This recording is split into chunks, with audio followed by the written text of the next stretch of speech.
प्रिय विद्यार्थियों, आज हम कक्षा 10वीं के हिंदी विषय के पद्य भाग का प्रथम पाठ सूरदास, जो कि सूरदास जी द्वारा लिखित सूर सागर के भ्रमर गीत से लिया गया है। इसके कुल 4 पद इस प्रथम पाठ में दिए गए हैं। चौथा और अंतिम पद आज हम पढ़ेंगे, जिसका प्रारंभ है उद्धव मन माने की बात। जब उद्धव जी गोपियों के पास में योग संदेश लेकर के आते हैं, उनको समझाने के लिए आते हैं कि कृष्ण पुनः लौटकर नहीं आने वाले हैं। उस समय जो गोपियाँ उद्धव जी को समझाती हैं, कई प्रकार के उदाहरण देती है। पहले के पदों में उन्होंने कृष्ण को चोर भी सिद्ध किया। इस पद में भी वे उदाहरण दे करके समझाएंगे। उदाहरण अलंकार भी इन पंक्तियों में हमको मिलेगा। मैं इनको पढ़ूंगा क्योंकि यह ब्रजभाषा में लिखी हुई है। सूरदास जी ब्रजभाषा के कवि थे, कृष्ण के भक्त थे, यानी कृष्ण भक्त कवि थे, निर्गुण उपासक थे। ऐसे सूरदास जी की इन बातों को मैं पढ़ता हूँ।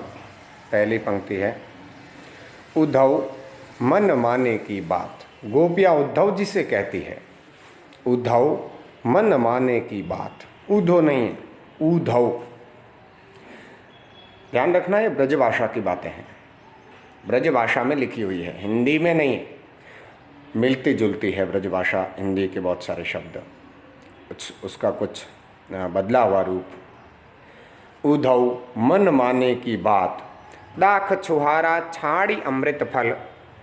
दाख छुहारा छाड़ी अमृत फल, विष कीरा विष खात।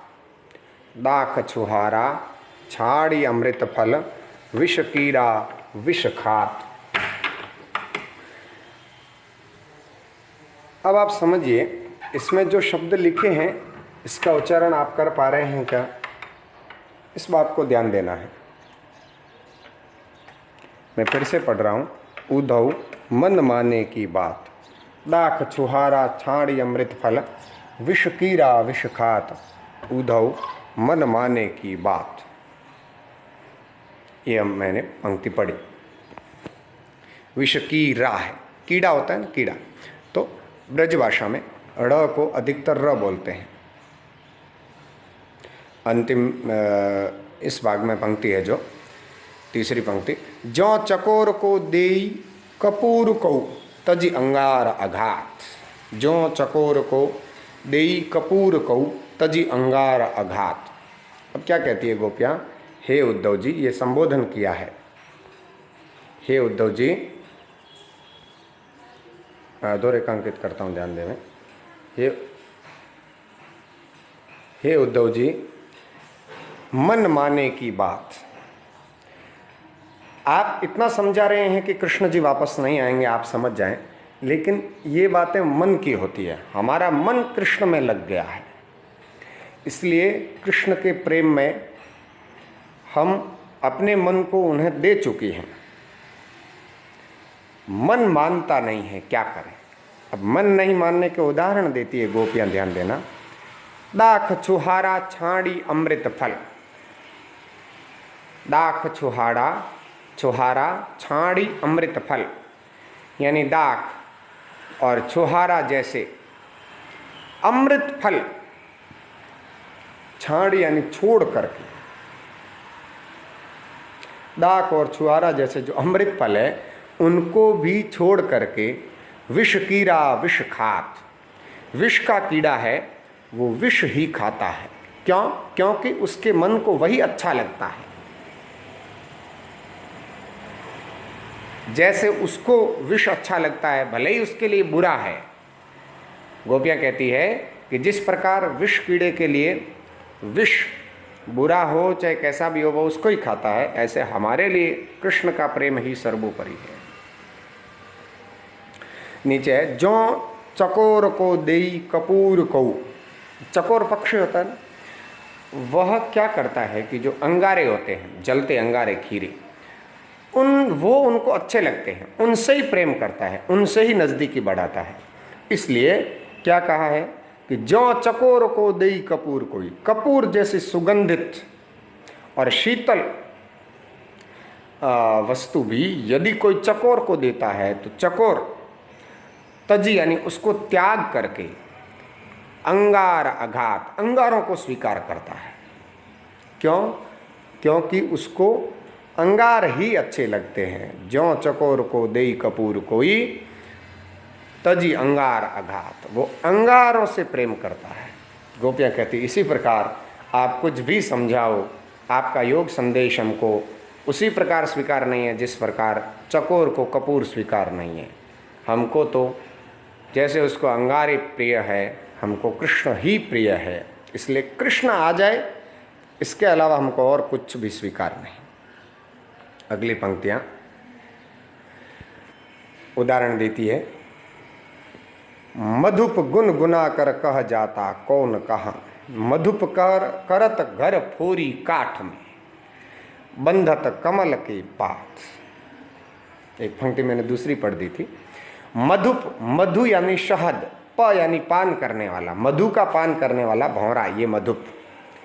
मधुप करत घर फोरी, फोरी यानी फोड़ करके अपना घर बनाता है। करत का मतलब घर बनाता है, काम करता है। फोरी काठ में, काठ यानी लकड़ी, फोरी यानी मैंने जैसे कहा र का उच्चारण र करते हैं। लकड़ी को फोड़ करके भी उसमें घर बना लेता है। कौन? ये मधुप। मधुप यानी भौरा। किसमें? काठ यानी लकड़ी में अपना घर बना लेता है, लकड़ी को फोड़ करके भी। लेकिन वही भौरा जब अपना मन पुष्प में रसास्वादन करने में लगा देता है, तब क्या होता है? बंधत कमल के पात, कमल जैसे कोमल पुष्प के पत्तों में भी बंध जाता है, जो इतना मजबूत है कि लकड़ी को फोड़ करके घर बना लेता है।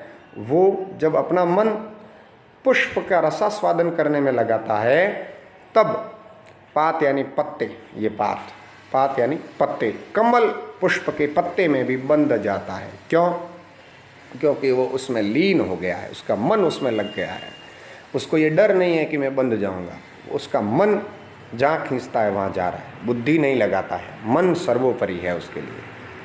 ठीक वैसे ही हमारा मन कृष्ण में लगा हुआ है, कृष्ण ही हमको प्रिय है और कुछ भी हम समझना नहीं चाहती। अगला उदाहरण देती है। जौ पतंग हित जानी आपनौ दीपक सौ लपटात। ओहो, जौ पतंग, पतंग कीट पतंग जो होते हैं ना, रात को उड़ उड़ करके आते हैं, वो जौ पतंग, वो कीट पतंग। हित यानी भलाई, जानी आपनो, अपना अपनी भलाई जान करके, यानी उदाहरण दिया है। जौ कीट पतंग यानी जौ जैसे कह सकते हैं, जैसे कीट पतंग अपनी भलाई जान करके दीपक सौ लपटात, दीपक की लो जो जलती है उससे लिपट जाते हैं। परिणाम क्या होता है? वो मर जाते हैं। लेकिन उनको वो मरना नहीं दिखता है, वो केवल और दीपक की लो से प्रेम करते हैं, इसलिए उसमें लिपट जाते हैं। आगे कहते हैं,